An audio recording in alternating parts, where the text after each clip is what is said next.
Jo, can you tell about the main goals po? Ano po itong Filipina Breast Check Education Event po? Mangyayari po this coming weekend.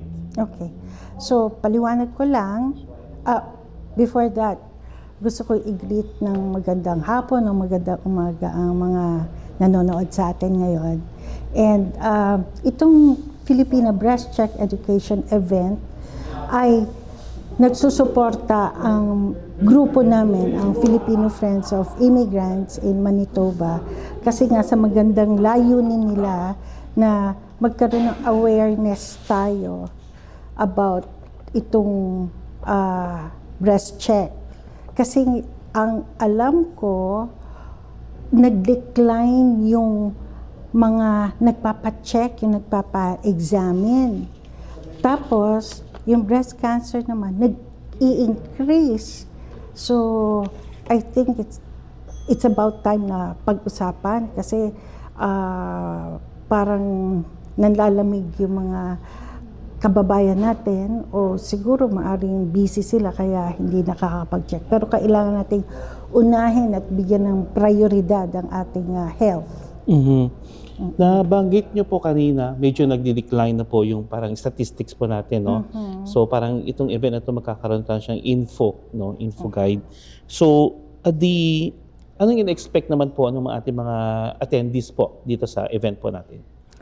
Ako, excited din ako and madami kong inaasahan na mga paliwanag ng cancer care sa atin. Mismo ako, hindi ko alam ang i-represent nila sa ating komunidad. Pero based dun sa mga previous info session nila, talagang pagka-labas mo, madami kang magigain na knowledge, yung awareness, yung mga do's and don'ts, yung mga tools, yung mga benefits. Kaya ako, lagi akong nag-attend nito at sinusuportahan ko talaga ang Cancer Care Manitoba. So, nabanggit po natin kasi yung topic po, yung ating logo is Filipina Breast Check Education Event. So, let's say po meron naman ibang kultura, ibang lahi. Pwede rin po open po rin po tayo dyan? Ako para sa akin open kahit na basta pumunta sila, interesado sila, pwede. Kasi syempre, marami rin tayong mga ibang kasamahan na interesado rin po dito kasi na-publicize ng gusto kasi education check po siya. Oo, tama. Yung speaking of educational check, dito, paano siya dinideliver po? Workshop po ba? Seminar po ba? Question and answer po ba? Ano po ang method po natin dyan? Okay. So, itong tawag dito, itong dadating na to, palagay ko, masusurprise ako, baka may bagong approach na naman sila. Pero yung mga previous again, talaga may mga speakers sila, may mga maps pa silang pinakikita at ini-explain nila yung mga departments nila kung paano makakatulong sa atin. So, of course, may statistics po yan na pinag-uusapan para at least mas aware po rin ating mga attendees kung ano yung nangyayari talaga sa ating pangkatawan ng babae. Oo. At kung hindi man lang nila sabihin yun, pwede natin itanong. Yes po. So, for sure, maraming activities na mangyayari po dyan. Hindi lang po monologue.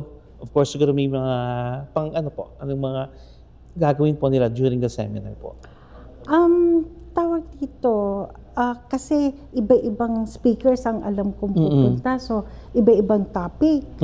At saka, 1 to 3 p.m. lang to. So, medyo maigsi siya. Pero ang alam ko, meron ding palaro. Mga prizes na ipamimigay.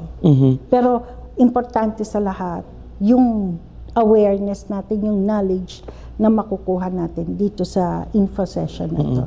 So, parang nakikita ko, very broad po itong itong pag-uusap nito sa educational event po nito sa this coming September 7. Yung concerns po ng iba, doon na rin po nila i-address. Oo. Yung mga misconceptions. Misconceptions po nila. Ang unang pumapasok sa akin pag misconceptions, may mga kababaihan na sabi, ay, di ako magkaka-breast cancer, wala sa lahi namin.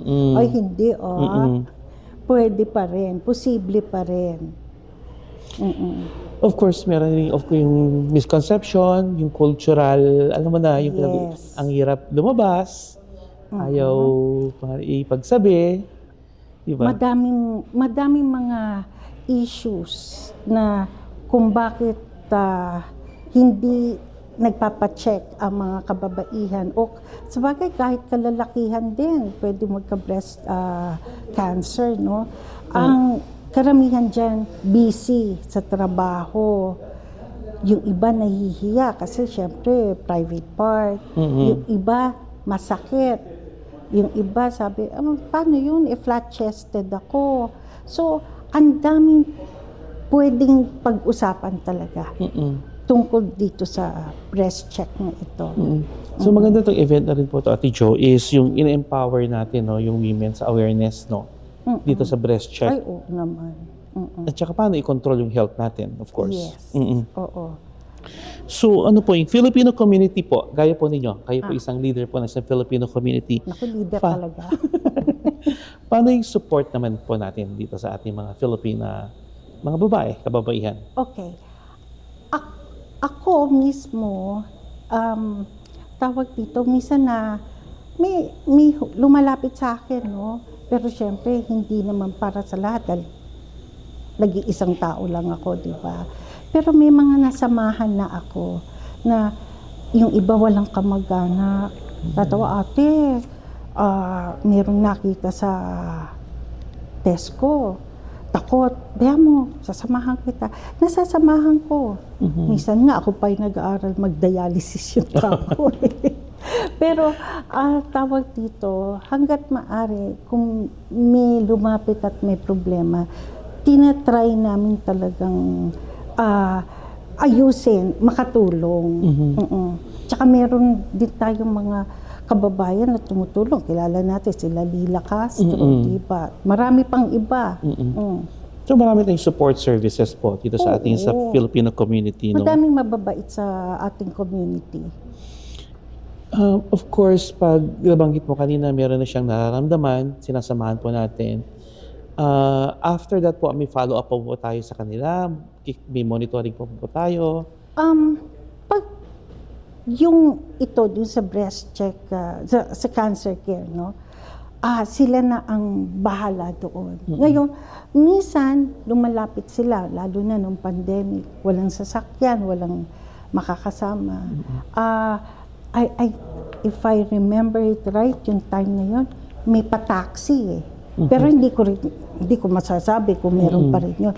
Kaya nga magandang mag-attend para yung mga matanong natin, maklaro natin, paano yung mga financial assistance, emotional assistance, di ba? Madaming pwedeng itanong. Ito na yung pagkakataon. At saka pwede rin gawin nating paraan to, gamitin natin ang boses natin. Kung kunwari meron tayong gustong i-tackle na isang issue, let's say, ang mahal-mahal ng parking, may sakit na nga ako. Kaya, diba, ayoko manulsol. Pero, totoo yan eh. Nadidinig natin yan, nai-experience natin yan. So, ito na yung pagkakataon na masabi natin.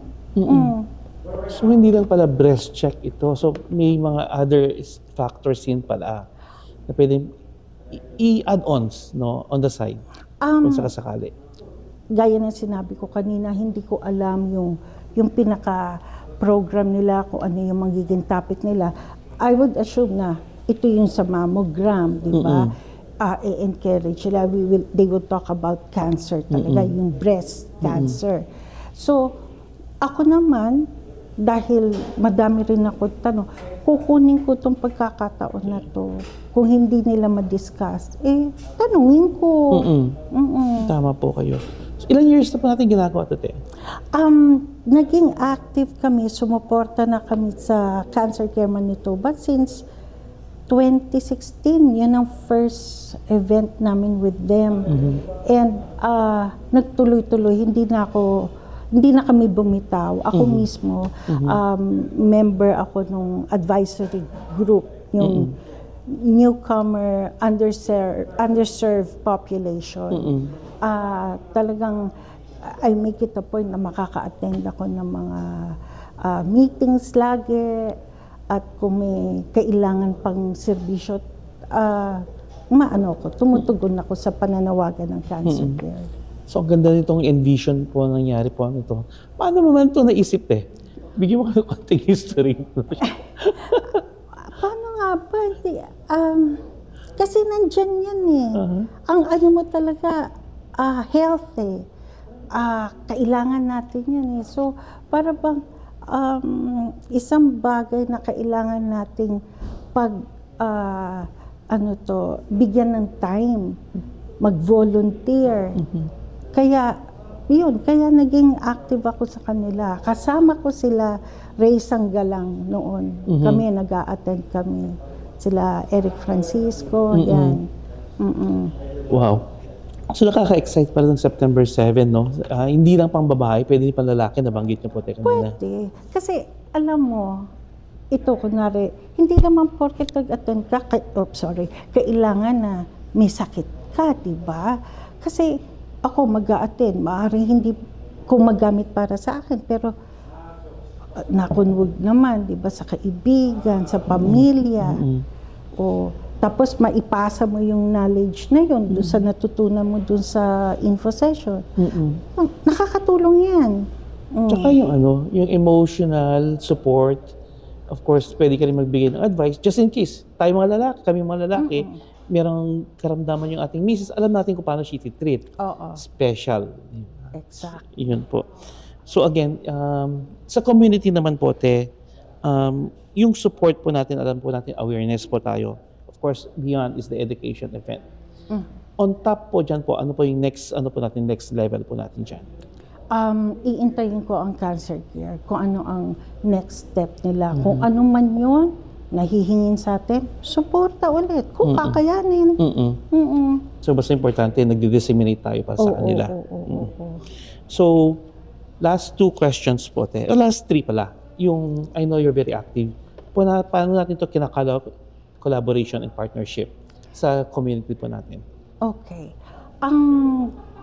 Ako naman, sa totoo, tawag dito, merong iba pang kapartner dito. Pero actually, ang siguro magandang term, kasi event talaga ng cancer care, na sumusuporta din. Dun sa poster natin, makikita natin Pinais Manitoba, tsaka Philippine Canadian Center, yung PCCM. Ito nga pala, gusto ko magpasalamat ulit sa PCCM, especially kay Reggie Gayot, dahil yung nagpahintulot siya na gamitin ang PCCM para sa venue ito. Malaking tulong yung mga ganun.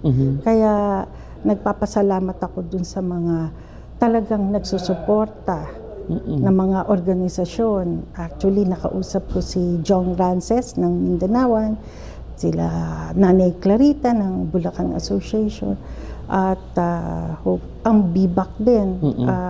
Hindi ko nakausap pero alam ko pinost din nila yan. At si Alan Pamplona, anak ko, talagang ang suporta naman niya dito sa event na to. Maraming salamat. At yung mga iba pang mga business establishments, pareho ng Couple Chef Restaurant. Talagang hindi ako nahirapan, pwede bang maglagay ng dito, ng poster? Oo, para makakatulong. At yung paggamit pa rin ng venue po ng Couple Chef. Oo. Napakagandang lugar po. Napakagandang lugar, oo.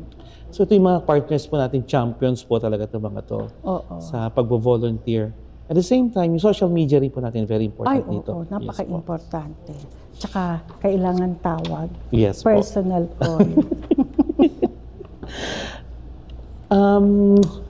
Outreach po. Paano po mga strategy po natin dito?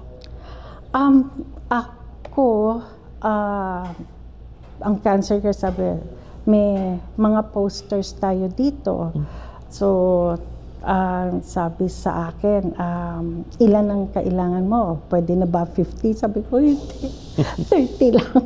Sabi ko, at yung kami mag-asawa, talaga nag-spend kami na halos 1 linggo para ma-distribute sa ating mga naiisip naming lugar na makikita na magiging visible yon para alam ng mga tao na may ganitong event. Bihira kasi, lalo na ngayon, ang hirap-hirap magpa-event dahil talagang busy mga tao.